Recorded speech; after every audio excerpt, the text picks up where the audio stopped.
আর কখনোই air freshener Odonil আপনার টাকা দিয়ে কিনতে হবে না, কারণ আমি আজকে আপনাদের দেখিয়ে দিব কিভাবে বাসায় খুব সহজেই এয়ার ফ্রেশনার বানাতে পারবেন, যেটা কিনা আপনারা ওডোনিল হিসেবেও ব্যবহার করতে পারবেন। আর এই জিনিসটা বানাতে মাত্র 3টি উপাদান লাগে, যেটা কিনা কম বেশি আমাদের সবার ঘরেই থাকে। তো চলুন দেখিয়ে দেই কিভাবে বানাবেন। তো প্রথমে এখানে আমি 5 থেকে 6টা ন্যাপথলিন নিয়েছি। ন্যাপথলিনগুলো একটু আধা ভাঙা করে নিয়েছি, খুব একটা মিক্স করিনি। তারপর এর মধ্যে দিয়ে দিচ্ছি 1 চামচ পরিমাণ এসেনশিয়াল অয়েল, আর এসেনশিয়াল অয়েলটা দিয়ে সাথে সাথে মিক্স করে নিচ্ছি, না হলে এই অয়েলটা শুকিয়ে যাবে।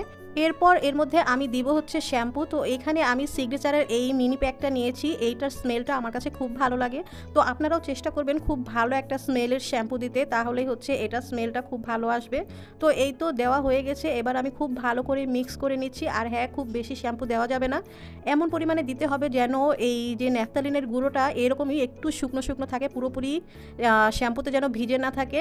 তো এই তো এরপর এর মধ্যে আমি 3 থেকে 4টা লবঙ্গ দিয়ে দিচ্ছি। আর এই তো রেডি হয়ে গেল এয়ার ফ্রেশনার, যেটা কিনা আপনার হাজার হাজার টাকা বাঁচিয়ে দেবে। আর এই এয়ার ফ্রেশনারের স্মেলটা এত ভালো আসে, ট্রাস্ট মি, ঘরের মধ্যে হালকা একটা স্মেল আসে, যেটা কিনা খুবই ভালো লাগে। আর হ্যাঁ, অবশ্যই এইটা যখন আপনি কোথাও রাখবেন, এমন জায়গায় রাখবেন যেন ফ্যানের বাতাসটা ডিরেক্ট এই যে মিশ্রণটা এটার উপরে এসে পড়ে, তাহলেই এর যে স্মেলটা পুরো ঘরে খুব সুন্দরভাবে ছড়াবে। আর যদি ভিডিওটি ভালো লাগে অবশ্যই আমার পেজটি ফলো করবেন।